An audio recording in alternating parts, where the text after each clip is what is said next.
فرمایا کرتے تھے کہ جب بیٹھو تو 10 دفعہ استغفار، گناہوں کی معافی، 10 دفعہ درود شریف. پھر کیا کرنا ہے؟ یہ بہت اہم اس میں سبق ہے، اس لیے میں یہ بتا رہا ہوں کہ کیا یہ ہمیں نصیحت کرتے تھے. پھر کیا کرنا ہے؟ یہ مراقبہ کرنا ہے کہ جب تک کسی باغیچے سے جھاڑیوں کو صاف نہ کیا جائے، پھول بوٹے اس میں پیدا نہیں ہوتے. تو جب تک دل میں دنیا کے جو گٹر اور دنیا کے محبت کے جو گٹر ابل، اس کو گٹر ہی کہا کرو، دنیا مردار کی محبت کی کیا یہ گٹر ہے. دنیا مردار کی محبت کے گٹر یہ جب تک بند نہیں ہوں گے، اللہ کی محبت کے چشمے نہیں پھوٹیں گے. ایک ہی سوراخ سے گٹر کا پانی بھی نکل رہا ہو اور چشمہ بھی نکل رہا ہو، کبھی دیکھا آپ نے؟ بولو نا کیا ہو گیا بھائی؟ جس سوراخ سے چشمے نکلتے ہیں ان سے گٹر کے پانی نہیں نکلتے. اور جن سوراخوں سے کراچی میں تو الحمدللہ یہ مثال سمجھانے کی ضرورت ہی نہیں ہے، ہر سوراخ سے گٹر کا پانی نکل رہا ہے. تو کبھی آپ نے دیکھا چشمے ابلتے ہوئے کراچی میں؟ تو جس دل میں دنیا مردار کے گٹر کا پانی ابلتا ہو، اس دل میں اللہ کی محبت کے چشمے نہیں پھوٹ سکتے. تو یہ حضرت فرماتے تھے یہ مثال سوچیں.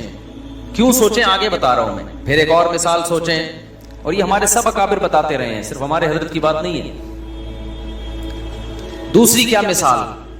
کہ جب سفید کپڑوں کو نیل لگایا جاتا ہے اس میں چمک پیدا کرنے کے لیے، تو پہلے میل کچیل کو صاف کیا جاتا ہے. ڈائریکٹ نیل نہیں لگا دیا جاتا ورنہ عجیب سا لگے گا. پہلے اس کا میل اتارا جاتا ہے، اس کے بعد اس میں برائٹنس پیدا کرنے کے لیے، اٹریکشن پیدا کرنے کے لیے، اس گند اور میل کچیل کو دور کرنے کے بعد پھر اس کو نیل کے پانی میں ڈبویا جاتا ہے. پھر کیسا اجلا اجلا اور چمکتا ہوا نظر آتا ہے وہ. تو جب تک دل میں اللہ کے غیر کی محبت کا گند صاف نہیں ہوگا، اللہ کی محبت کے نیل سے دل چمکدار نہیں ہوگا. یہاں تک کھوپڑی شریف میں بات آ گئی ہوگی میرا خیال ہے. پھر حضرت فرماتے تھے پھر اس کے بعد کیا کرنا ہے. ابھی تو یہ سوچنا ہے، سوچنے کے بعد کیا کرنا ہے. پھر اس کے بعد قبلہ رخ بیٹھ کے لا الہ الا اللہ کی ضرب لگانی ہے. آپ لوگ یہ کام نہ شروع کر دیں، وجہ میں بتاؤں گا آخر. لا الہ کرتے ہوئے کیا کرنا ہے؟ دائیں طرف سر کو لے کے جانا ہے، اور توجہ یہ کرنی ہے کہ دل سے لا الہ کا مطلب کوئی معبود نہیں، کوئی محبوب نہیں، کوئی بھی نہیں ہے. دل سے کیا کرنا ہے؟ سب کو نکال کے باہر الا اللہ. پھر واپس گردن کو لانا ہے اور دل پہ چوٹ مارنی ہے. کس کی؟ الا اللہ. لا الہ الا اللہ، لا الہ الا اللہ. کوئی نہیں ہے، صرف کون ہے؟ اللہ. تو اس کوئی نہیں میں نا یہ سارا گند نکالنا ہے. یہ گاڑی بھی نہیں ہے، یہ بنگلہ بھی نہیں ہے، یہ پیسہ جس پہ رالیں ٹپکتی رہتی ہیں ہر وقت، اور کسی کو کوئی معشوق ہو اس کو بھی نکال دو اسی بہانے. موقع اچھا ہے، پاگل ہو رہا ہے اس کے پیچھے، اپنی صحت خراب کر رہا ہے، اپنا ایمان خراب کر رہا ہے. تو لا الہ دل سے باہر، الا اللہ صرف کون؟ اللہ. جب بار بار یہ ذکر ہوتا ہے نا، لا الہ الا اللہ، لا الہ الا اللہ، لا الہ الا اللہ، لا الہ الا اللہ، لا الہ الا اللہ، آہستہ آہستہ ذہن بننا شروع کہ میرا معبود اور میرا محبوب کون ہے؟ الا اللہ، بس اللہ ہے. اس پہ میرا خیال ہے کسی کو علمی لحاظ سے اشکال ہو سکتا ہے، بھائی اس حدیث، اس ذکر کا اور اس اسٹائل کا قرآن و سنت میں کوئی ثبوت، اس ذکر کا تو ہے لا الہ الا اللہ کا، اس اسٹائل کا تو کوئی ثبوت نہیں ہے. تو خوب سمجھ لیں کہ بطور علاج جب کوئی چیز کی جاتی ہے نا، اس کو تصوف میں شغل کہا جاتا ہے. ایک ہوتا ہے ذکر، ایک ہوتا ہے شغل. تو جو بطور علاج کے جو چیز کی جاتی ہے، مائنڈ بنانے کے لیے کی جاتی ہے، اس کے لیے ثبوت کی ضرورت نہیں ہوتی، اس کے لیے ثبوت کی ضرورت نہیں ہوتی. اس کو سنت اگر کوئی سمجھے گا تو پھر کیا ہے؟ پھر یہ بدعت عمل ہے. بھائی قرآن و سنت سے اس انداز کا کوئی ثبوت نہیں ہے، لیکن ایک چیز تجربے سے ثابت ہو جائے کہ اس کا فائدہ ہو رہا ہے، اور فائدہ ہو کہ وہ چیز حاصل ہو رہی ہے جو اللہ چاہتا ہے، تو پھر اس کے لیے ثبوت کی ضرورت نہیں ہے. ہاں اگر یہ اجتماعی سطح پہ لوگوں کو بلا کے یہ سیٹ اپ شروع ہو جائے نا، تو پھر یہ بدعت کا ذریعہ ہونے کی وجہ سے کیا ہوگا؟ پھر ناجائز ہوگا. تو آپ یہ کام نہ کریں، کوئی بدعت نہ بن جائے نہیں، لیکن ایک کام آپ لازمی کر لیں، جو میں نے اتنا لمبا چوڑا آپ کو یہ پورا طریقہ بتایا نا، آپ یہ نہ کریں یوں گردنیں، بعض لوگوں کے فرما بھی ٹیڑھا ہو جاتا ہے اس سے. یوں یوں کرنے کے بعد پھر اٹھ ہی نہیں پا رہے نا، وہ ایسے ہی ہو گئے. تو یہ کام نہ کریں، بدعت کا کوئی ذریعہ نہ بن جائے. جب تک کسی شیخ سے باقاعدہ اصلاحی تعلق نہ ہو اور اس کی ہدایات اور رہنمائی نہ ہو، خود سے یہ کام نہ کریں. ایسی چیزوں سے بدعتیں پھر پھیلتی ہیں سوسائٹی میں. تو آپ نے کیا کرنا ہے، اللہ سے تعلق بحال کرنا ہے نا، تو اس کے لیے میں طریقے بتا رہا ہوں آپ کو. روزانہ صبح اور شام میں لا الہ الا اللہ کے ذکر کا معمول بنانا ہے. 10 دفعہ کم سے، دیکھو تبلیغ والے تسبیح بتاتے ہیں، تیسرا کلمہ 100 دفعہ، 100 دفعہ استغفار، 100 دفعہ درود شریف، صبح بھی اور شام بھی. اصل تو یہ ہے، کیونکہ تیسرے کلمے لا الہ الا اللہ خود بخود آ گیا ہے. میں اس سے بھی آسان پیکج بتا رہا ہوں. اصل تو وہ ہے جو تبلیغ والے بتاتے ہیں. میں کیا بتا رہا ہوں اس سے بھی کہ یار وہ نہیں ہوتا تو لا الہ الا اللہ بیچ میں سے نکال لو نا، اسی کا وظیفہ پڑھ لو، اسی کو پابندی سے پڑھ لو. تو جتنے یہاں مرد اور خواتین آج بیان سننے کے لیے آئے ہیں، آج سے عزم کریں کہ ہم نے روزانہ کم سے کم 100 مرتبہ صبح اور 100 مرتبہ شام لا الہ الا اللہ کا ورد کرنا ہے. اچھا، ذکر میں اصل یہ ہے کہ آہستہ آواز سے کیا جائے. جہرن ذکر کو شریعت نے پسند نہیں کیا، لیکن اگر دل لگانے کے لیے معنی اور مفہوم کا تصور دماغ میں بٹھانے کے لیے کوئی ہلکی آواز سے جہر کر لیتا ہے، ہلکی آواز سے، بہت شور شرابہ نہ ہو، تو اس میں بھی کوئی حرج نہیں ہے. تو آپ نے کیا کرنا ہے، یہ 2 مثالیں صبح سوچنی ہے. صبح کے وقت کر لیں اور شام کے وقت کر لیں. بیٹھیں قبلہ رخ ہو کے، 10 دفعہ استغفار اپنے گناہوں کو یاد کر کے، 10 دفعہ درود شریف پڑھ لیا. اس کے بعد ہلکی آواز میں لا الہ، مزے لے لے کے ذکر کرنا ہے. ترخانہ نہیں ہے. 100 دفعہ نہیں ہو رہا نا، 50 دفعہ کر لو. وہ کام جو تھوڑا ہو پابندی کے ساتھ ہو. اللہ کو زیادہ محبوب ہے اس کام سے جو بہت زیادہ ہو لیکن اس کی پابندی نہ ہو. تو کیا کرنا ہے، ہلکی آواز سے لا الہ الا اللہ، لا الہ الا اللہ. اور تصور کوئی نہیں ہے. لا الہ کا مطلب اللہ قرآن میں کہتے ہیں افرأیت من اتخذ الہہ ہواہ، تم نے ایسے لوگ دیکھے جن کا معبود ان کی خواہشات ہیں، خواہشات کو اپنا خدا بنایا ہوا ہے. تو لا الہ میں آپ نے کیا تصور، میری خواہشات میرا خدا نہیں. جس کے دل میں بھی، وہ ہر آدمی کو پتا ہے مجھے کس سے زیادہ عشق چڑھا ہوا ہے آج، گاڑی سے زیادہ ہے، بنگلے سے زیادہ ہے، بحریہ ٹاؤن سے زیادہ ہے. یہ کس سے ہے؟ جو گھسا ہوا ہے نا دل کے اندر. کسی کو کسی چیز سے ہوتا ہے، کسی کوئی، یہ جو عاشق ہوتے ہیں نا جن کو حرام عشق ہو جاتے ہیں، ان کو کہا جاتا ہے اس محبوبہ کا تصور کر کے دماغ سے نکالو جو حرام عشق ہے. سمجھتے ہو کہ نہیں سمجھتے؟ تو آج سے یہ وعدہ کرتے ہیں کہ نہیں کرتے؟ 10 دفعہ استغفار، 10 دفعہ درود شریف. پھر یہ مثال بھی سوچنی ہے کہ جب تک جھاڑیاں صاف نہ کی جائیں، پھول بوٹے اس کھیتی میں پیدا نہیں ہوتے. تو میں نے بھی جب تک یہ گند اپنے دل سے نہیں نکالوں گا نا، اس وقت اللہ کی محبت کے چشمے نہیں پھوٹیں گے. اسی نیت سے کہتا ہوں لا الہ کوئی نہیں ہے الا اللہ. صرف کون ہے؟ خدا کی قسم لا الہ الا اللہ اگر آپ نے چند مہینے کر لیا، اتنا فائدہ ہوگا کہ آپ کی زندگی تبدیل ہو جائے گی. اور جتنے نفسیاتی ڈاکٹر جو آپ کو مختلف قسم کے ڈپریشنوں کے علاج بتا رہے ہیں نا، سارے فیل ہیں اس کے سامنے. لیکن شیطان کرنے نہیں دیتا کام. 2 دن کریں گے صوفی بن کے بیٹھ جائیں گے، اس کے بعد آتا ہے یہ تو ایسی تو کچھ فائدہ تو ہو نہیں رہا. چھوڑو یار، اللہ کا نام لینے کی توفیق تو مل رہی ہے نا، فائدے کو مت دیکھو. یہ نہیں دیکھنا کہ فائدہ ہو رہا ہے کہ نہیں، بس نام بھی اللہ کا لینے کی توفیق مل گئی تو یہ فائدہ بھی بہت ہے، لیکن ہوگا فائدہ انشاءاللہ. ایک کام یہ کرنا ہے پوری زندگی پابندی کے ساتھ. اور اگر کسی سے بیٹھا نہیں جاتا، بعض لوگ ایسے ہیں کہ ان کے اسپرنگ لگے ہوئے ہیں، وہ ایک جگہ بیٹھ ہی نہیں سکتے. جہاں بیٹھیں گے اسپرنگ ان کو اٹھا کے دوسری جگہ لے جائے گا، وہاں بیٹھیں گے اسپرنگ اٹھا کے ان کو تیسری جگہ لے جائے گا، وہ بیٹھ ہی نہیں سکتے. تو چلتے پھرتے کر لو یار. جس طرح آپ کا دل لگ رہا ہے، آپ کا دماغ معنی اور مفہوم کی طرف جا رہا ہے، اس طرح کر لو. سمجھتے ہو کہ نہیں سمجھتے؟ نہیں بیٹھا جا رہا، چلتے ہوئے کر لو، ڈرائیونگ کے دوران کر لو، لیکن ترجمہ اور مفہوم سوچ کے یہ ذکر کرنا ہے. سمجھتے ہو؟ دوسرا کام، اللہ سے تعلق بحال کرنے کے لیے روزانہ ایک ٹائم دعا مانگنے کا معمول بناؤ. اللہ سے گڑ گڑا کے دعا مانگا کرو، دل لگے یا نہ لگے. باتیں کرنا سیکھو. لوگ کہتے ہیں ہمارے پاس الفاظ ہی نہیں ہوتے دعا کے. آ جائیں گے آہستہ آہستہ، جب کرتے رہو گے نا الفاظ بھی اللہ سکھا دے گا. آدم علیہ السلام نے جب توبہ کی ہے، قرآن سے پتہ چلتا ہے ان کے پاس الفاظ نہیں تھے کہ اللہ سے کیسے توبہ کروں. میں پریشان تھے، توبہ کے الفاظ نہیں تھے. قرآن کہتا ہے فَتَلَقَّى آدَمُ مِن رَبِّهِ، رب نے آدم کو سکھائے الفاظ کہ یہ الفاظ سے دعا مانگو. تو جب آپ اللہ کے سامنے گڑ گڑاؤ گے تو انشاءاللہ اللہ آپ کو الفاظ بھی سکھاتا رہے گا. دعا ہی میں ایک اور کام کرو. ایک کتاب آتی ہے مناجات مقبولہ. کیا نام ہے کتاب کا؟ مولانا اشرف علی تھانوی رحمہ اللہ تعالی نے قرآن اور سنت میں صحیح احادیث میں جتنی دعائیں ہیں ان تمام دعاؤں کو ایک چھوٹے سے کتابچے میں جمع کر لیا ہے. یہاں تک بات کلیئر ہو گئی؟ پھر کیا کیا ہے؟ اب ساری دعائیں روزانہ مانگنا تو بڑا مشکل، تو بہت ساری دعائیں ہیں، تو انہوں نے ان ساری دعاؤں کو 7 حصوں میں ہفتے کے 7 دنوں میں ڈیوائیڈ کر دیا ہے. اس سے وہ پڑھنا کیا ہو گئی ہیں؟ آسان. پھر لکھ دیا ہے ہفتے کی دعائیں، اتوار کی دعائیں، پیر کی دعائیں، منگل کی دعائیں، بدھ کی دعائیں، جمعرات کی دعائیں، جمعے کی دعائیں. تو جہاں جمعے کی دعائیں سٹاپ ہو رہی ہے وہیں سٹاپ کر دو، کیونکہ اب جو مناجات مقبولہ مل رہی ہے اس میں پھر لوگوں نے اپنی گریویاں بھی بہت آگے لگا دی.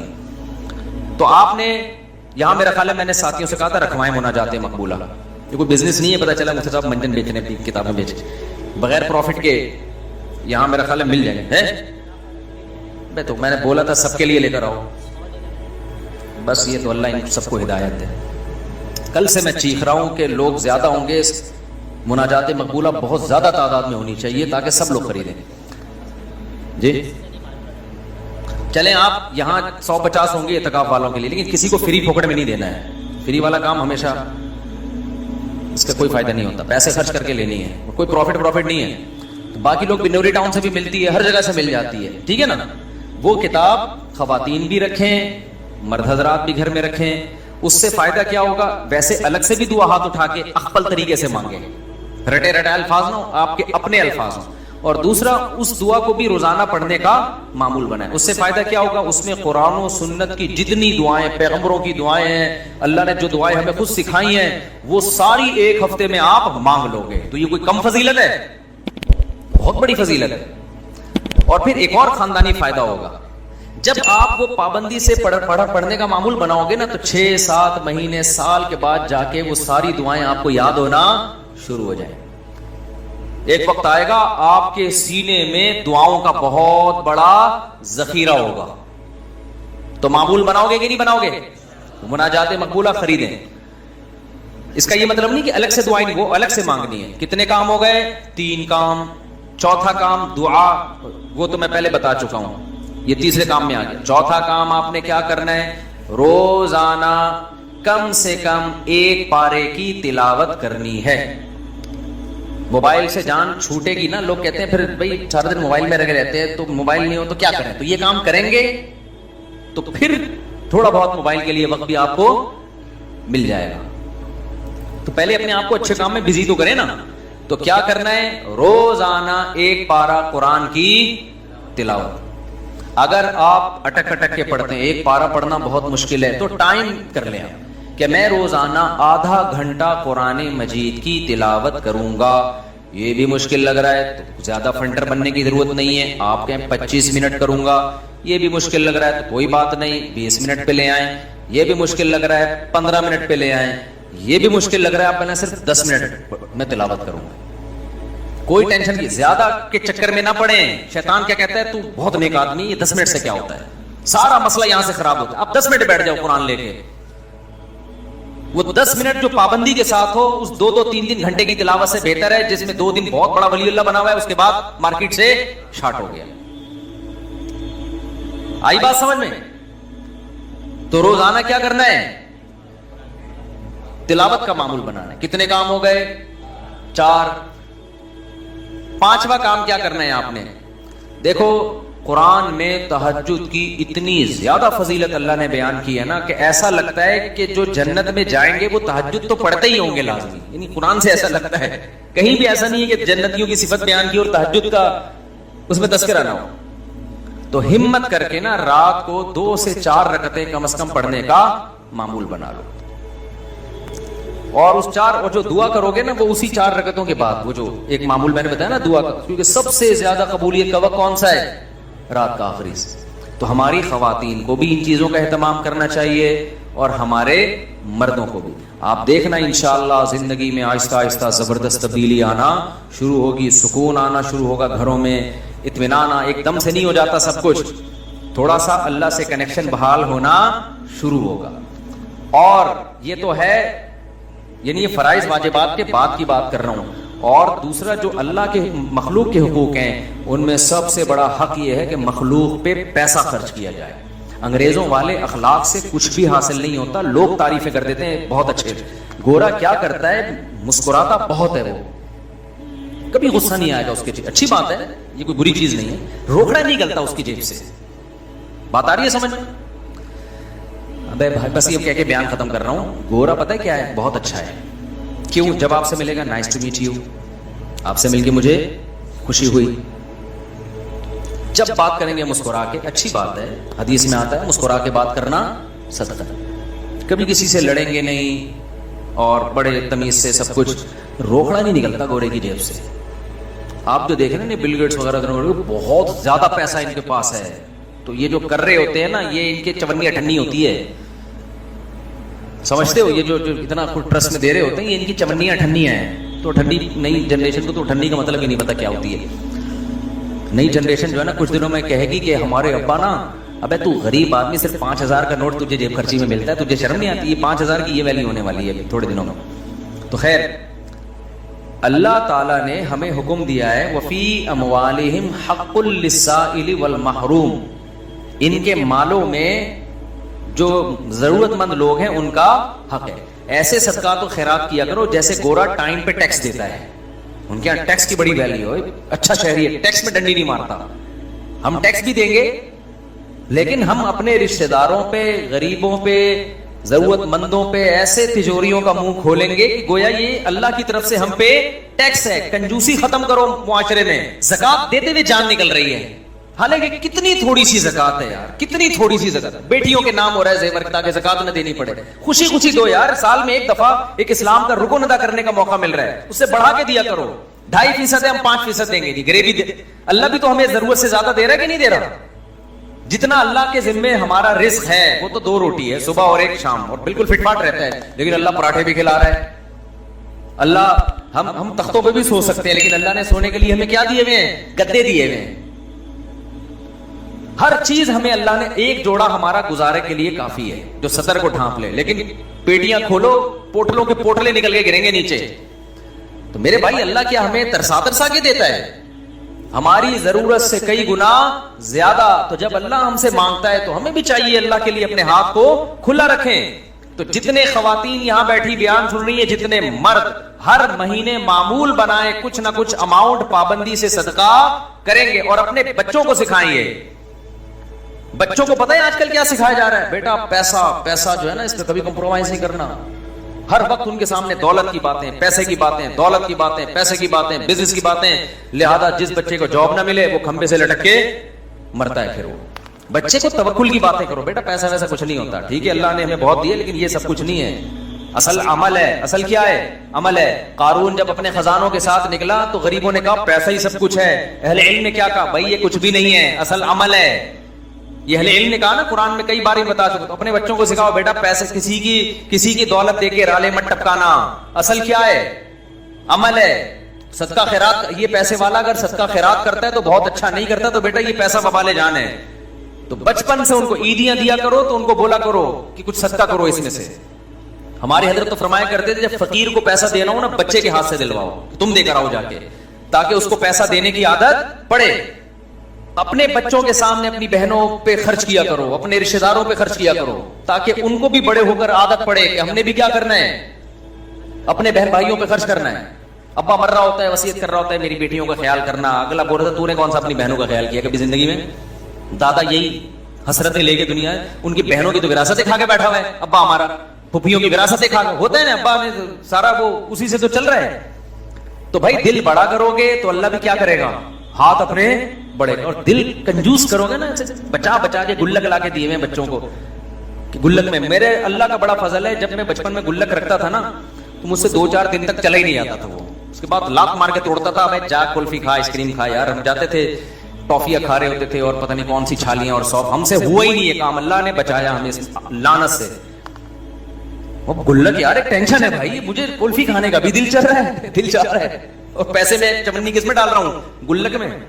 ٹینشن ہے یار, کھاؤ, کل کس نے دیکھی ہے, اسراف نہ کرواؤ کہ وہ بھیک مانگ مانگ کے کھانا شروع کر دے لوگوں سے. لیکن بچوں کا دل کیا کرو, جب عیدیاں دیا کرو بیٹا بھائیوں کو بھی کھلانا, باہر دوستوں کو بھی کھلانے والا بند, کھانے والے دنیا میں بہت ہیں, پھوڑنے والے کیا ہیں بہت ہیں, کھلانے والے کم ہیں. اللہ کی عادت کھانا ہے یا کھلانا ہے؟ تو اللہ کو پسند بھی کون ہے؟ کھلانے والا. اور خوب سمجھ لو, زیادہ سے زیادہ غریب ہو جاؤ گے نا. لوگ کہتے ہیں بھائی غریب نہ ہو جائیں, حدیث میں آتا ہے سب سے بہتر صدقہ وہ ہے تأمل الغنا و تخشى الفقر, جس صدقے میں تمہیں ڈر لگے کہ کل میں غریب نہ ہو جاؤں, اور صدقہ نہ کرنے میں امیدیں ہوں کہ مالدار ہو جاؤں گا. اس کنڈیشن میں جو صدقہ کیا جائے گا وہ کیا ہے؟ سب سے بہتر. تو ایسا نہ ہو کہ حاتم طائی کی قبر پہ جا کے لات مار دیں اور سب چیریٹی کر کے کل بھیک مانگنے آئے ہیں مجھ سے چندہ. تو میں تو موٹیویشن کے لیے کہہ رہا ہوں, لیکن جو کنجوسی مارکیٹ میں چل رہی ہے وہ مسلمانوں کا کلچر نہیں ہے. یہ ہم لوگوں نے غیر مسلموں سے سیکھی ہیں یہ چیزیں.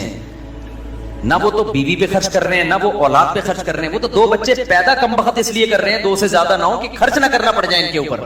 تو جس کم بخت کی یہ سوچو کہ اپنی اولاد کے لیے, اولاد پیدا کرنے کے لیے تیار نہ ہو کہ خرچ کرنا پڑے گا, ان سے کیا سخاوت کی امیدیں لگاؤ گے بھائی آپ؟ وہ آپ کو سخاوت سکھائیں گے؟ خرچ کرنے کا سب سے بہترین محل تو ماں باپ اور اولاد ہیں. انہی کے لیے تو انسان کماتا ہے. کوئی بات نہیں, پیدا ہوں گے کھلائیں گے, کوئی بات نہیں. اور بچے کہیں نا کہ ابا کھانے کو روٹی نہیں ہے, بیٹا روٹی ضروری نہیں ہے. اللہ پیٹ ضرورت کا, ہمارے نبی کو تو 40 دن روٹی نہیں ملتی تھی. کوئی ضروری نہیں ہے, جتنی ضروری ہے اتنی اللہ دے دیتا ہے. باقی اللہ زیادہ دے رہا ہے تو شکر ادا کرو, نہیں دے رہا تو کیا کرو. آج لوگ کہتے ہیں غربت کی وجہ سے نا لوگ ڈپریشن میں جا رہے ہیں, خودکشیاں ہو رہی ہیں. بھائی غربت کی وجہ سے نہیں, تربیت نہ ہونے کی وجہ سے ہو رہا ہے یہ. پہلے بھی غریب ہوتے تھے لیکن مائیں سکھاتی تھی, باپ سکھاتے تھے بیٹا آج روٹی ہے ٹھیک ہے, اور نہیں ہے تو کیا ہے, صبر کرو. میں ایک واقعہ سنا کے بس بیان کو سمیٹتا ہوں. ایک بزرگ کا واقعہ ہے کہ ان کے پاس نا ایک طالب علم پڑھا کرتا تھا. پہلے زمانے میں کیونکہ وسائل بہت کم ہوتے تھے دینی مدرسوں کے پاس, طلبہ بہت سے بھوک میں پڑھتے تھے. تو ایک طالب علم تھا, وہ اب کبھی مدرسے میں روٹی مل رہی ہے کبھی نہیں مل رہی. تو وہ بزرگ تھے, وہ بھی اسی کے ساتھ جب بھوکے رہتے, جب روٹی ہے تو ٹھیک ہے, بھوکے نہیں ہے تو کھا لیا, چلو جی روٹی ہے تو کھا لیا. امام ابو یوسف جو امام ابو حنیفہ کے شاگرد ہیں نا, پتہ نہیں کتنے سال انہوں نے صرف دہی اور سوکھی روٹی پہ گزارا کیا ہے, پھر جا کے علم حاصل کیا ہے. اگر اس طرح کے ان کو تربیت دی جاتی کہ کامیاب وہ ہے جو پراٹھے پھوڑ رہا ہے اور یہ کھا رہا ہے, تو وہ تو ابو یوسف تھوڑی بنتے. پھر وہ قاضی القضاء, اسلامی دنیا کے جو سب سے پہلے مسلمان جج تھے نا, سب سے بڑی آبادی پہ, وہ امام ابو حنیفہ کے شاگرد ابو یوسف رحمۃ اللہ علیہ تھے. وہ پیڑے کھا کے نہیں بنے ہیں, وہ سوکھی روٹیاں کھا کے. مولانا طارق جمیل صاحب کی آج لوگ عیش و عشرت دیکھتے ہیں, کئی مہینے ابلے ہوئے چاولوں پہ گزارا کیا ہے.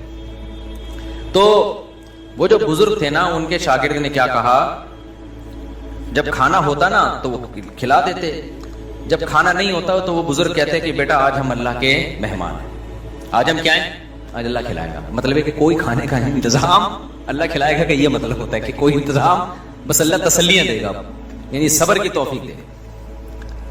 تو ویسے ہی ہوتا ہے. ایک دن وہ بیچارہ بیٹھا ہوا, تو اس نے پوچھا کہ کھانا ہے, انہوں نے کہا ہے. تو وہ طالب علم رونے لگا. یہ تربیت کی بات بتا رہا ہوں آپ کو, آج کل یہ تربیت نہیں ہے. بزرگ نے کہا بیٹا آج تو کھانا ہے, آج تم رو کیوں رہے ہو؟ انہوں نے کہا کہ استاد جی آپ جب یہ کہتے تھے نا آج ہم اللہ کے مہمان ہیں, اس میں جو لذت تھی وہ کھانا کھانے میں نہیں تھی, کیونکہ آج اللہ کے لیے جب صبر کرنا پڑتا ہے تو اس کا اپنا مزہ ہے نا. روزے میں بھی تو ہم بھوکے پیاسے رہتے ہیں, لیکن اس کا ایک لطف ہے. یہ کس کے لیے رہتے ہیں؟ یہ اللہ کے لیے رہتے ہیں. ویسے کوئی ہمیں بھوکا پیاسا ہے ذرا رہ کے, تو ڈاکٹر کہہ کے تھک گئے, کم کھاؤ کم کو مانتا ہے, خود ڈاکٹر نہیں مانتا اپنی بات. ادھر میں بیٹھا ہوا تھا, میں طلبا کو نا یہاں لڑکوں کو سمجھا رہا تھا, دیکھو بریانیاں شریانیاں نہیں پھوڑا کرو, ایکچولی ہماری ڈائٹ یہ ہونی. میں بہت زبردست کھانا آیا, میں نے بھی پھوڑ دی بیٹھ کے. مجھے خود یاد نہیں تھا کہ میں ابھی تھوڑی دیر پہلے نصیحتیں کیا کر رہا تھا, ابھی پرسوں کی بات ہے. تو یہ مجھے کہنے لگے آپ تو سمجھا رہے تھے یہ کھاؤ. میں نے کہا بھائی اس تقریر کو الگ رکھ, کھانے کے بعد دوبارہ ہم اس پہ ڈسکس, ابھی بھوک لگ رہی ہے پھوڑنے تھے. تو بھائی جو سمجھا رہا ہوتا ہے وہ بھی پھوڑتا ہے, ڈاکٹر خود پھوڑ رہے ہوتے ہیں. لیکن کیسے اللہ کے کہنے پر یار اللہ ہمیں توفیق دیتا ہے, پورا مہینہ کھانا پینا ایسا جام ہوتا ہے, ایک قطرہ حلق میں پانی کا نہیں اترتا. یہ خدا کے حکم کے بغیر ممکن نہیں ہے. تو اس کا اپنا ایک سکون ہے, ایک لذت ہے اس میں. ٹینشن تھوڑی اتنی انسان پال سکتا ہے. اس میں ایک خاص لذت ہے کہ کس کے لیے یہ اللہ کے لیے ہے. تو یہ جو میں نے آپ کو معمولات بتائے ہیں, کوشش کریں گے نا اس پر عمل کرنے کی. صدقہ بھی کرنا ہے, خیرات بھی کرنا ہے, اور خواتین نے بھی خیرات کرنا ہے. نبی صلی اللہ علیہ وسلم نے خواتین کو الگ سے حکم دیا کہ تم صدقات و خیرات کی کرو اور اس آگ سے بچو جس سے بچنے کا اللہ نے حکم دیا. خواتین کہیں گے ہم کہاں سے صدقہ خیرات کا معمول بنائیں؟ بھائی آپ صدقہ خیرات کا ایسے معمول بنائیں کہ اگر کوئی پاکٹ منی شوہر کی طرف سے ملتی ہے اس کو تھوڑا بچا لیا کریں کہ بھائی اتنا میرا ہے, باقی کیا کرنا ہے. یا اگر کوئی سورس آف انکم ہے اس میں سے کچھ خاص کر لیں. یا یہ بھی نہیں ہے, کچھ بھی نہیں مل رہا, تو نبی صلی اللہ علیہ وسلم نے فرمایا جو عورت شوہر کے پیسے صدقہ کرے شوہر کی اجازت سے, اپنے پاس صدقے کے لیے کچھ بھی نہیں ہے, شوہر سے یہ کہے کہ میں نے فلاں کو صدقہ کرنا ہے, میرے پاس پیسے نہیں ہے, آپ مجھے اتنے پیسے دے دو تاکہ مجھے صدقے کا ثواب مل جائے. شوہر انسان کا بچہ تھا, اتفاق سے اس نے بھی کچھ پیسے نکال کے بیگم کو دے دیے کہ چل بھائی تیرے پاس نہیں ہے تو میں تجھے دے دیتا ہوں. تو نبی نے فرمایا کہ شوہر کو بھی مکمل ثواب ملے گا صدقے کا اور عورت کو بھی مکمل, حالانکہ پیسہ عورت کا خرچ نہیں ہو رہا ہے. سمجھتے ہو کہ نہیں سمجھتے ہو؟ تو اس لیے بھائی اس صدقات و خیرات کا معمول بناؤ, اس کی عادت ڈالو. یہ چند معمولات ہیں جو ہم نے پورے سال. نبی کی 9 بیویاں, جب ان ازواج نے آپ سے مانگا کہ بھئی ہمارے گھر میں 40 دن چولہا نہیں جلتا, پیسے نہیں ہے, راشن نہیں ہے, تو آپ صلی اللہ علیہ وسلم نے کیا فرمایا؟ قرآن کی آیتیں نازل ہوئیں. یا ایھا النبی قل لازواجک, آپ اپنی بیویوں سے کہہ دیجئے اگر تمہیں دنیا کی دولت چاہیے تو میں تعالینا امتعکن, میں تمہیں پیسے دے دیتا ہوں, واسرحکن سراحا جمیلا, اور عزت کے ساتھ تم سب کو رخصت کر دیتا ہوں. بھئی کسی پیسے والے سے شادی کر لو. کیوں؟ اللہ نے ہمارے نبی کے لیے غربت کو سلیکٹ کیا تھا. حالانکہ آپ مالدار بننا چاہتے بن سکتے تھے, لیکن نبی آخری نبی ہے نا, تو اس میں کیا حکمتیں ہیں وہ میں بھی نہیں چھیڑوں گا. ہمارے نبی کی جو غربت تھی وہ اختیاری تھی. اختیاری کا مطلب آپ نے خود اپنے آپ کو مسکین رکھا ہوا تھا. یہ نہیں کہ آپ کے پاس پیسہ نہیں تھا, پیسہ آتا تھا سارا صدقہ کر دیتے تھے. صبح آیا شام تک نہیں بچا, شام کو آیا صبح تک نہیں بچا. لیکن مجھے اور آپ کو اس طرح کرنے کی شریعت میں اجازت نہیں ہے کہ آج سے پتہ چلے آپ نے سارے بینک خالی کیے, سارا سونا وونا گھر کے پلاٹ کی فائلیں والے بیچ باچ کے تمبو لگا کے روڈ پہ آ کے بیٹھ گئے اور بیگم سے کہہ رہے ہو رہنا اسی طرح رہو تمبو میں ورنہ نکلو. یہ آپ کو اجازت نہیں ہے. کیوں نہیں ہے؟ یہ ٹاپک نہیں ہے میرا, کیونکہ میں نے اگر اس ٹاپک پہ چلا گیا تو یہ جو ٹاپک آج لے کے چلنا ہے وہ چینج ہو جائے گا. بس ابھی فی الحال یقین کر لیں کہ مولوی صاحب اگر کہہ رہے ہیں تو علم کی بنیاد پہ کہہ رہے ہوں گے. تو یہ نبی کے لیے اللہ نے اس طرز زندگی کو سلیکٹ کیا ہے, میرے اور آپ کے لیے یہ نہیں. ہمارے اور آپ کے لیے یہ کہ تمیز سے اچھے بچوں کی طرح کماؤ, کچھ جمع بھی کرو, خرچ بھی کرو, گھر والوں پہ ہاتھ بھی کھلا رکھو, اچھے بچوں کی طرح اس طرح سے زندگی گزارو. فنٹر بننے کی کوشش, فرض واجب نماز روزہ یہ پورے کرو بس. لیکن نبی کا معیار اونچا تھا. تو نبی صلی اللہ علیہ وسلم نے فرمایا تعالینا امتعکن واسرحکن سراحا جمیلا, میں تمہیں رخصت کر دیتا ہوں, کسی مالداروں سے شادی کر لو. اس زمانے میں طلاق یافتہ بیوہ کی شادی ہونا کوئی مسئلہ نہیں تھا, ایک سے ایک رشتہ مل جاتا تھا. یہ تو ہمارے زمانے میں نحوست ہے کہ نہیں ہوتی شادیاں. اور اگر تم اسی طرح رہنا چاہتی ہو تو اسی طرح غربت میں میرے ساتھ گزارا کرنا پڑے گا. تو تمام کی تمام امہات نے, نبی نے ان کو طلاق کا باقاعدہ اختیار دیا. یہیں سے علماء نے مسئلہ نکالا ہے کہ طلاق مرد خود بھی دے سکتا ہے, بیوی کو طلاق کا اختیار بھی دے سکتا ہے. اگر مرد اپنی بیوی سے کہہ دے کہ میں نے تجھے طلاق کا اختیار دیا تو یہ اختیار عورت کے پاس بھی آ جاتا ہے, پھر وہ اپنے اوپر طلاق واقع کر سکتی ہے. اس سے بھی پتہ چلتا ہے کہ عدالتی خلا جو آج کل چل رہا ہے اس میں اسلام میں اس کی کوئی حیثیت نہیں ہے, کیونکہ مرد جب بیوی کو رائٹ دے گا تو ہوگا, کورٹ کے دینے سے نہیں ہوتا. جج صرف اپنی بیوی کو طلاق دے سکتا ہے, دوسروں کی بیویوں کو جج طلاق نہیں دے سکتا. یہ بار بار بیان کرتا رہا ہوں میں, کیونکہ دنیا کا نظام چینج ہو رہا ہے, ہر جگہ ایسا ہی ہو رہا ہے. یہ جو آج کل سسٹم چینج ہو گیا نا, تو اب کیا ہے اللہ یہ کہ چند صورتوں میں جج بھی دے سکتا ہے, وہ الگ ٹاپک ہے. تو نبی صلی اللہ علیہ وسلم نے طلاق کا باقاعدہ اختیار دے دیا. یہ نہیں کہا کہ تم چاہتی ہو تو میں تمہیں طلاق دے دیتا ہوں, نہ, باقاعدہ رائٹ دے دیا کہ اپنے اوپر واقع کر لو. حضرت عائشہ رضی اللہ تعالی عنہا کا جب نمبر آیا, اچھا عورت اگر اسی مجلس میں وہ اختیار واپس کر دے تو ختم ہو گیا اختیار. مرد نے جس مجلس میں اختیار دیا نا اس مجلس کے ساتھ رہتا ہے. ہمیشہ کے لیے دے دیا تو ہمیشہ کے لیے, مجلس کے ساتھ دے دیا تو جب تک اس مجلس میں ہے طلاق باقی کر سکتی ہے, جب مجلس ختم ہو گئی تو طلاق کا آپشن بھی ختم. تو نبی نے حضرت عائشہ سے بھی فرمایا کہ تمہیں بھی میں اختیار دیتا ہوں. لیکن آپ نے فرمایا جلد بازی نہ کرنا. کیا مطلب؟ جلدی میں یہ نہیں کہہ دینا کہ بھئی مجھے نبی قبول ہیں. ایسا نہ ہو. کم عمر تھی نا حضرت عائشہ. ایسا نہ ہو جلد بازی میں فیصلہ کرو پھر دوبارہ کل فاقے پڑھیں پھر بولو بھائی یہ میں نے فیصلہ کیا تھا, غلط کر دیا تھا. اس لیے آپ نے فرمایا اپنے گھر میں پہلے مشورہ کر لو. حضرت عائشہ سے فرمایا اپنے گھر میں جا کے مشورہ کر لو. مشورے کے بعد سوچ سمجھ کے ایک رائے قائم کرو کہ اسی فقر و فاقہ میں 40 دن چولہا نہیں جلے گا, اسی میں گزارا کرنا ہے یا مجھ سے طلاق لے کے کہیں اور شادی کرنی ہے. جلدی میں فیصلہ نہ کرو. حضرت عائشہ کو اتنا غصہ آیا نا نبی کے اس بات پر, فرمایا افی کا اشاور, آپ کے بارے میں مشورہ کروں گی میں, یعنی پیغمبر کے بارے میں اپنے ابا اماں سے جا کے مشورہ کروں گی کہ رہنا کہ نہیں رہنا.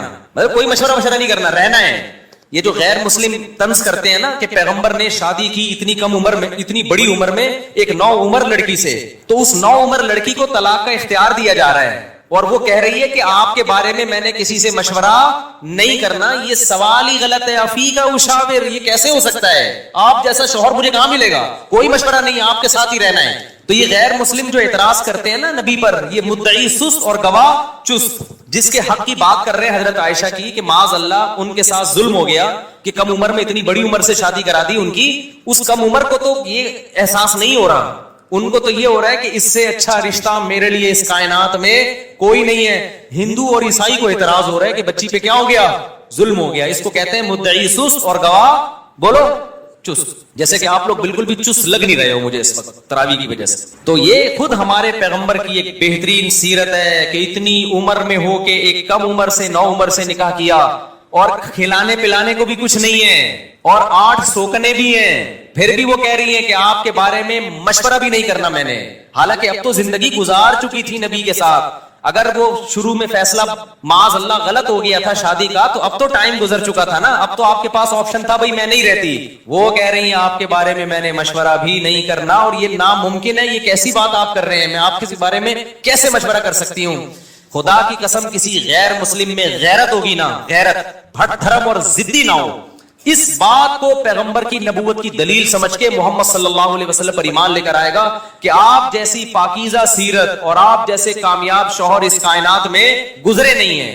آج کوئی 50 سال کا 9 سال کی سے کر کے دکھائے, چند دن گزارے اور کھلانے کو روٹی بھی نہ ہو, اچھی بلا جو بیوی ہوگی نا وہ مارکیٹ سے کیا ہو جائے گی؟ شارٹ ہو جائے گی. بلکہ آج جو مارکیٹ سے شارٹ ہو رہی ہیں بیویاں, وہ والی ہو رہی ہیں جو جوڑ کی شادیاں ہیں, جو ظاہری اعتبار سے بھی جوڑ کی شادیاں. 25 سال کے لڑکے کی 24 سال کی لڑکی سے شادی ہو رہی ہے, 25 سال کا یہ PhD بھی ہے, پروفیسر بھی ہے, اور کروڑ روپے کما بھی رہا ہے, اور بیگم غریب بھی ہے. پھر بھی جس دن مارکیٹ سے آٹا شارٹ ہوا, بیگم اسی دن مارکیٹ سے شارٹ ہو گئی. آٹا شارٹ ہونے کی فکر اتنی نہیں ہوتی جتنی اس کو بیگم کے شارٹ ہونے کی. ہمارے پاس تو کیسز آ رہے ہیں نا, کورٹ میں بھی آ رہے ہیں. ذرا سا بے روزگار ہوا, بیگم شارٹ. وہ کہتی تیرے میں ہے کیا جو میں تجھ سے تیرے ساتھ رہوں؟ ایک آٹا تیرا تھا وہ بھی نہیں ہے بھائی. تو یہ محمد صلی اللہ علیہ وسلم کے بہترین شوہر ہونے کی دلیل. میدان جنگ میں آپ سے بہترین کمانڈر کوئی نہیں, سیاست میں آپ سے بہترین سیاست کسی کے پاس نہیں, گھر میں آپ سے بہترین شوہر کوئی نہیں. ایک ہی وقت میں تمام بہترین صفات اللہ نے اکیلے محمد صلی اللہ علیہ وسلم میں جمع کر دی, جبکہ اسباب اور وسائل بالکل بھی نہیں ہے. اسباب اور وسائل تو پیسے کو بولتے ہیں نا, وہ بالکل بھی نہیں ہے. اب میں اس واقعے کی طرف آتا ہوں. اب مجھے بتاؤ, ہاں تو میں آپ سے یہ کہہ رہا تھا کہ بیگم صاحبہ کو خوب اچھا کھلائیں, جو خود پہنے اس کو پہنائیں, جو خود کھائیں اس کو کھلائیں. لیکن قدرت کی طرف سے اگر غربت آ گئی ہے بھائی تو پھر ٹینشن لینے کا نہیں ہے. پھر بیگم اگر کہتی ہے نہیں رہنا, کوئی بات نہیں بیگم, میں تو یہی کچھ کھلا پلا سکتا ہوں, رہنا ہے رہو, نہیں تو پتلی گلی سے نکلو, ہم کسی اور سے شادی کر لیں گے. ایک دم سے نہ نکال دو, پہلے مجھ سے مشورہ لے لینا. بعض دفعہ خواتین غصے میں بھی کہہ رہی ہوتی ہیں مجھے چھوڑ دو, ایک دم وہ غصے میں کہہ رہی ہوتی ہیں, 4 دن کے بعد ان کا موڈ بدل جاتا ہے. خود سے کچھ نہ کرو, مشورہ لے لیا کرو. میرا تو مقصد صرف یہ بتانے کا ہے کہ ٹینشن لینے کا نہیں ہے. ایک تو بے روزگاری کی ٹینشن, اوپر سے ایک اور ٹینشن اپنے اوپر مسلط کرو تو پاگل ہو جاؤ گے. ٹینشن نہیں, ٹینشن صرف ایک چیز کی لینی ہے بھائی, وہ جو حدیث میں آتا ہے من کانت الآخرۃ ہمہ, جس نے آخرت کو اپنی ٹینشن بنا لیا تو اللہ اس کی تمام ٹینشنوں کو ختم کر دیتے ہیں, اس کی فکریں سمیٹ دیتے ہیں. ہماری ٹینشن بس یہ کہ آخرت میں بخشش ہو جائے. نہ بیگم ٹینشن ہے ہماری, نہ بچے ہماری ٹینشن ہے, نہ کوئی اور ہماری ٹینشن ہے, نہ گورنمنٹ ہماری ٹینشن. میری ٹینشن یہ ہے کہ مجھ سے قیامت کے دن سوال ہوگا, میں اس سوال میں پورا اترتا ہوں یا نہیں. اب آٹا مہنگا ہونے کی ٹینشن ہم کیوں نہیں لے رہے کہ ہماری وجہ سے نہیں ہوا, میری وجہ سے ہوا ہوتا نا تو میں ٹینشن لیتا کہ آخرت میں چترول کس کے لگیں گے, ہمارے میری وجہ سے تھوڑی ہوا ہے. اب اگر ہمارے پاس مسائل ہیں تو مہنگا آٹا خریدیں گے, وسائل نہیں ہے تو بیگم کو بولیں گے پاپے چائے میں ڈبو کے. پاپے بھی آٹے کے بنتے ہیں. آہستہ آہستہ, اللہ نہ کرے ہمیں وہ حالات نہ آئے, ابھی تو اللہ کھلا پلا رہا ہے, لیکن اگر اللہ نہ کرے خدا نہ خواستہ ایسے حالات آئیں تو بھائی وہی گزارا کرو, 2-3 کھجوریں کھا لیا کرو صبح شام. مرتا نہیں ہے بھوک سے اتنی جلدی انسان, اور جب آپ بھوکے رہو گے نا ایک دم کولیسٹرول کم ہوگا, جوان ہو جاؤ گے. میں آپ کو بتاؤں, ابھی تو ڈاکٹر کہہ رہے ہیں کہ بھوکا رہنے سے بہتر کوئی جوان ہونے کا نسخہ نہیں ہے, تو ڈاکٹر بھی اس طرف آ گئے ہیں, اگرچہ کھا دبا کے رہے ہیں, وہ بھی مشورے اس طرح کے دے رہے ہیں. تو خیر, اب دیکھو حضرت ابو سعید خدری رضی اللہ تعالی عنہ نبی کے پاس آئے, سارا گھر لٹا دیا. ایسے موقع پہ جب کوئی آئے گا تو اس کو کیا مشورہ دیا جائے گا؟ بھائی سب سے زیادہ ان کو راشن دیا جائے, تسلیاں دی جائے. لیکن نبی کے سامنے آئے, ہاتھ پھیلایا, یا رسول اللہ میری ماں نے بھیجا ہے, باپ بھی شہید اور بھائی بھی شہید, اور احد میں آپ کی خاطر شہید ہوئے ہیں, آپ نے کہا تھا لڑائی کے لیے جاؤ. نبی نے فرمایا من یستعفف یعفہ اللہ, یاد رکھو جب تک آخرت میں ایمان نہیں ہے نا, غیرت کے علاوہ سب کچھ آئے گا آپ کے اندر. میں نے بڑے بڑے لالچی لوگ دیکھے, داڑیاں ٹوپیوں والے, ایسے نور ان کے چہروں پہ برس رہے ہوتے ہیں نا, آدمی کہتا ہے پتہ نہیں کہاں سے نور کی کریمیں لگائی ہیں اس نے. ایسے مکار لچڑ ہوتے ہیں نا کہ آپ کی سوچ ہے مذہب کا منجن بیچتے ہیں. میں نام لے کے بتا سکتا ہوں کون کون یہ کام کر رہا ہے, لیکن فتنہ کھڑا ہو جائے گا. نام لے کے بتا سکتا ہوں کون داڑھی ٹوپی کا منجن بیچ رہا ہے. ایسا نیک لگے گا جیسے اس سے بات ایسی کرے گا اللہ رسول کے علاوہ کوئی بات ہی نہیں. مجھے ڈر لگتا ہے غصے میں کہیں میرے منہ سے نام نہ نکل جائے ان لوگوں کا, لیکن ایک بڑا فتنہ کھڑا ہو جائے گا, اس لیے نام نہیں لے رہا میں. اور یہ مذہبی لوگوں میں منجن بہت ہے, کیونکہ مذہب کے نام پہ نا منجن بکتا بڑی جلدی ہے. لوگ یقین کر لیتے ہیں حضرت جی اتنے نیک, ماشاءاللہ بغلیں بھی صاف حضرت کی, اور اتنے خوبصورت. تو یاد رکھو فراڈی آدمی کے لیے داڑھی رکھنا اور پگڑی پہننا کوئی مشکل کام نہیں ہے. فراڈی یہ کام کر سکتے, بھائی داڑھی ٹوپی داڑھی رکھنا ضروری ہے, لیکن یہ بھی تو ہو سکتا ہے چور نے داڑھی رکھی ہو لوگوں کو الو بنانے کے لیے. مدرسے والے کبھی چور نہیں ہوتے, چور لوگ مدرسہ کھول لیتے ہیں کہ پیسہ آئے گا. بڑے بڑے ٹرسٹ چل رہے ہیں جو بڑے بڑے فراڈی ہیں, سارے ٹرسٹ فراڈی نہیں ہیں لیکن فراڈی ٹرسٹ بھی ہیں بہت سارے. مجھے خود ایک وکیل نے بتایا کہ جب کسی آدمی کو کروڑ پتی بننا ہوتا ہے نا, اور گاڑیاں منگوانی ہوتی ہیں کسٹم پے کیے بغیر, تو وہ ٹرسٹ کھول لیتا ہے. اس نے مجھے بتایا کتنے لوگوں نے ٹرسٹ کھولے ہوئے پاکستان میں, دبا کے نوٹ چھاپ رہے ہیں. تو یہ دھندے پاکستان میں سب سے زیادہ ہوتے ہیں, دنیا میں اتنے زیادہ بولو نہیں ہوتے. لیکن ہماری قوم اندھی ہے خدا کی قسم, غصہ آ رہا ہے مجھے. اور رمضان میں تو طبیعت سے چورن بکتا ہے, اٹھا کے پھینک رہے ہیں پیسے, یہ لے یہ لے یہ لے. دیکھ نہیں رہے یار یہ کیا کر رہا ہے, یہ اتنا اندھا اعتماد. تمہیں اللہ نے ایک پیسے کی نعمت دی, اس کو برباد تو نہ کرو نا تم. ایک اور کام رمضان میں ذہن میں رکھو, موضوع سیٹ رہا ہوں فوراً آ رہا ہوں پھر اس طرف. ایک اور کام, کیونکہ رمضان میں منجن زیادہ بکتا ہے. دیکھو دینی مدرسوں کا جتنا میں قائل ہوں نا, آپ نہیں قائل. میں اگر یہاں بیٹھا ہوں تو مدرسوں کی وجہ سے بیٹھا ہوں, اللہ مجھ سے جو ٹوٹا پھوٹا دین کا کام لے رہا ہے. لیکن مدرسے میں چندہ دینے سے پہلے سوچو یہ قابل اعتماد مدرسہ ہے یا نہیں. بہت دفعہ ایسا ہوتا ہے کہ آپ کو میں پیسہ کمانے کا طریقہ بتا رہا ہوں, غلط طریقہ. آپ اگر بے روزگار ہے نا, پاکستان میں بے روزگاری ایک بہت بڑا مسئلہ ہے, لیکن یہ مسئلہ میں آپ کا 2 منٹ میں کیا کر رہا ہوں ختم. جہنم میں تو جاؤ گے لیکن مسئلہ بے روزگاری کا ختم ہو جائے گا. آپ نے کیا کرنا ہے, آپ نے ایک زمین خریدیں, وہ بھی چندے کے پیسوں سے, ٹھیک ہے نا, کہ بتائیں میں ایک مدرسہ کھولنا چاہتا ہوں. اس سے پہلے آپ کو داڑھی رکھیں, آپ داڑھی, کیونکہ لوگ پھر اس پہ زیادہ اعتماد کرتے. اور پگڑی باندھیں. مولانا طارق جمیل صاحب کے ساتھ 6 سیلفیاں, مفتی طارق مسعود صاحب کے ساتھ 7 سیلفیاں. مفتی صاحب کے پاؤں دبائیں, میرے پاؤں دبائیں, سر میں مالش کر کے چپکے سے ویڈیو بنائیں کہ دیکھو میں مفتی صاحب کی خدمت کر رہا ہوں, میں گلے مل رہا ہوں, ویڈیو بنائیں. مولانا طارق جمیل صاحب کو ہدیہ دیتے ہوئے ویڈیو بنائیں, ٹھیک ہے. ایک بیان ان سے اپنے حق میں کروا لیں کہ بہت اچھا ہے. آدمی بیان تو کر ہی دیتا ہے نا, میرے پاس بھی کوئی آئے گا اچھا ہی لگ رہا ہے, اچھا ہے ماشاءاللہ. چند چیزیں اس طرح, ڈاکٹر ذاکر نائک سے ملاقات ہو جائے تو سبحان اللہ, ایک آدھ سیلفی وہاں سے لے لی آپ نے. اور پھر آپ نے کیا کیا ہے, 1-2 دفعہ غریب کو گلے ملتے ہوئے رو لیں, پیاز کاٹ کے جائیں, آنسو پہلے نکلیں گے, ایک دم رو کے ایک تصویر بنا لیں, غریب کو مل کے رو رہے ہیں. بہترین, خدا کی قسم ایسا طریقہ ہے نا, تم نوٹ تمہارے پاس نا رکھنے کی فرصت نہیں ہوگی یار, کدھر رکھوں, تھیلے بھر گئے سارے. اس کے بعد آپ نے کیا کرنا ہے, آپ نے اناؤنس کرنا ہے میں ایک مدرسہ بنا رہا ہوں, یتیم خانہ کھول رہا ہوں. آپ نے 4 دیواری کھڑی کی, اس میں 4-6 یتیم بچے, آپ جائیں وہاں سے کچھ بچے ادھار لیں. ادھار کا مطلب کوئی اپنے بچے دیتا تھوڑی ہے, ان کو بولیں گے ہم کچھ دن ان کو کھلائیں گے پلائیں گے, تو مائیں دے دیتی ہیں, چلو یار کچھ دن کا, وہ قرآن بھی پڑھائیں گے, تو قرآن پڑھ رہے اس بہانے. یہ آپ کو پتا ہے, اللہ کو پتا ہے. وہ 4-6 یتیم بچے جو شکل سے بھی یتیم لگ رہے ہوں, اور اگر یتیم نہ بھی ہوں تو وہ بچے جو لگ رہے ہوں یتیم شکل سے, بعض یتیم ہوتے نہیں ہیں, لگتے ہیں یتیم. اللہ کی طرف سے ڈیزائننگ کچھ اس طرح کی ہوتی ہے, ٹھیک ہے, وہ لگ کیا رہے ہوتے ہیں, یتیم لگ رہے ہوتے ہیں. رمضان میں بہترین بزنس, تو آپ نے وہ 4 دیواری میں 8 10 15 20 جتنے ہو سکے ایک بھی لے آؤ گے نا تو دھندا تو چلنا شروع ہو جائے گا. وہ یتیم بچے لا کے ڈال دیے, پھر اس کے بعد آپ اپنی 2-4 نمازوں کی تصویریں دعا مانگتے ہوئے, ٹھیک ہے نا, اور پھر آج کل خلافتیں بھی مل جاتی ہیں, ایک آدھ بزرگ کے تھوڑا سا کچھ آپ جو 2 نمبر قسم کے بزرگ ہوتے ہیں ہدیے ودیے دیے اور تھوڑا سا خلافت لے لی وہاں سے. اس کے بعد پھر میرے بھائی اب جو آپ کے پاس پیسہ آئے گا نا, آپ آگے آگے اور پیسہ آپ کے پیچھے پیچھے. لوگ کہیں گے یار یہ میری طرف سے بکرا 10-10 20-20 لوگ بکرے لا رہے ہوں گے, 9 بکرے آپ کے گھر میں, ایک بکرا کاٹ کے بچوں کو کھلا دو. لوگ سمجھ رہے ہوں گے دیکھو بکرا کھلا رہا ہے نا, یہ لوگ یہ تھوڑی دے رہے ہوں گے کم بخت کھلا کتنا رہا ہے, اور 9 تو گھر میں پہنچائے اس نے, اور وہ قصائیوں سے ان کے رابطے ہیں, وہ بک رہے ہیں مارکیٹ میں.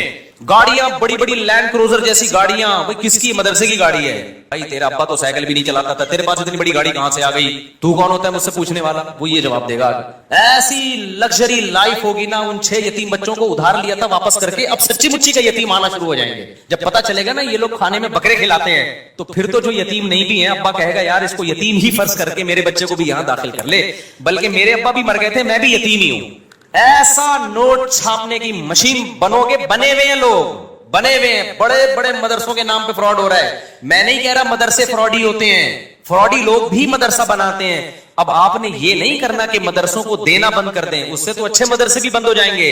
آپ نے تحقیق کرنی ہے کون واقعی دیندار لوگ ہیں, امانت دار لوگ ہیں, کام کر رہے ہیں, اور کون ایسے ہیں جو داڑھی اور پگڑی کے نام پہ منجن بیچ رہے ہیں. یہ آپ نے کرنا ہے, نہیں تو قیامت کے دن الٹے لٹکے ہوئے ہوگے. بہترین بزنس ہے یہاں پہ یہ. اچھا خیر ہم آگے چلتے ہیں میرے بھائی. تو اب کیا تھا کہ حضرت ابو سعید خدری رضی اللہ تعالیٰ عنہ کو نبی نے کیا فرمایا. میں یہ عرض کر رہا تھا کہ آخرت ہوگی نا تو غیرت ہوتی ہے. یہ بہت بڑی اللہ کی نعمت ہے کہ آپ کا ہاتھ اللہ کے سوا کسی کے سامنے نہ اٹھے.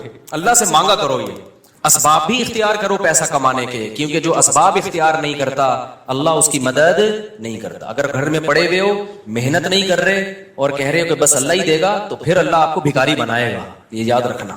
آپ نے کیا کرنا ہے, اپنی پوری کوشش کرنی ہے پیسہ کمانے کی, دماغ لگانا ہے. کیوں؟ رزق حلال عین عبادت ہے. الکاسب حبیب اللہ, محنت کر کے کھانے والا وہ اللہ کا دوست ہے. تو اب کیا ہے, ہمارے نبی نے حضرت ابو سعید خدری سے فرمایا کہ من یستعفف یعفہ اللہ. کیا مطلب؟ جو اپنے آپ کو رسوا ہونے سے بچانا چاہتا ہے, عفت کا مطلب رسوا ہونے سے بچانا, دامن داغدار نہ ہو, ذلیل ہونے سے بچانا چاہتا ہے. اس سے پتا چلا مانگنا کیا ہے, بول لو نا ذلت ہے. ہاتھ پھیلانا کیا ہے, ذلت. تو جو چاہتا ہے کہ میں ذلیل نہ ہوں, ہمیں تو پتہ ہی نہیں کہ یہ ذلت ہے. ہم تو سمجھتے ہیں میں اتنا چونا لگاتا ہوں بندے سے 2 منٹ میں اتنے پیسے نکلوا لیتا ہوں, یہ میرا کمال ہے. ایک چور کو پکڑا نا, کورٹ میں لے کر گئے, عدالت نے کہا یار تم نے اتنی خوبصورتی سے چوری کی, کسی کو پتہ ہی نہیں چلا. چور کہتا ہے شکریہ سر, آپ نے میری اتنی تعریف کی, اتنا زبردست چور ہوں میں. جج نے کہا کم بخت میں تیری تعریف نہیں کر رہا, تیری برائی کر رہا ہوں. تو نبی نے فرمایا من یستعفف یعفہ اللہ, جو اپنے آپ کو رسوا ہونے سے بچانا چاہتا ہے اللہ اسے رسوائی سے بچاتا ہے. اب سوال پیدا ہوتا ہے کہ رسوائی سے تو بچ جائیں گے, لیکن ٹینشن تو ہے نا, فاقے تو پڑ رہے ہیں, مصیبت تو ہے. اگلا جملہ نبی نے فرمایا وَمَن يَتَصَبَّرْ, جو اللہ سے صبر مانگتا ہے, يُصَبِّرُهُ اللہ, اللہ اسے صابر بھی بنا دیتا ہے. اس ٹینشن میں اللہ سے مانگو صبر, تو اللہ کیا کرے گا, صبر دے دے گا.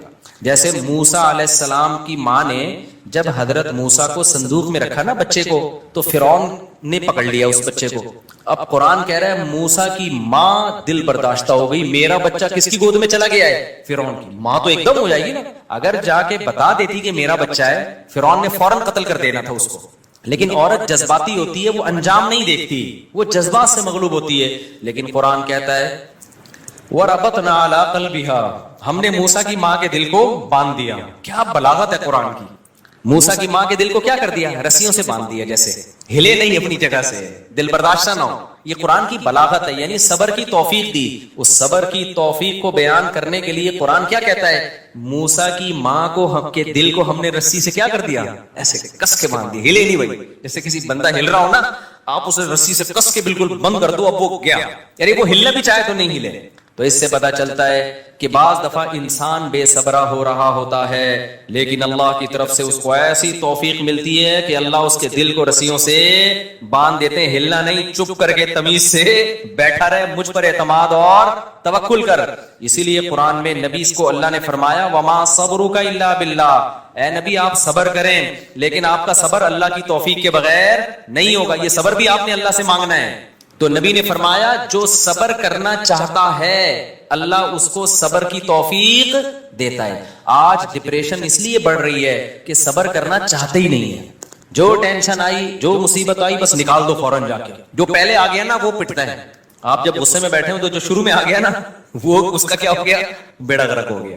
اس کے بعد حدیث دیکھو، حضرت ابو سعید خدری واپس چلے گئے، کیوں؟ نہ ماں نے کوئی اعتراض کیا، نہ 10 سال کے بچے نے کوئی اعتراض کیا، کیوں؟ لیڈر کو دیکھ رہے تھے کہ لیڈر ہم سے زیادہ قربانی دے رہے اور آپ کی صداقت پہ یقین تھا۔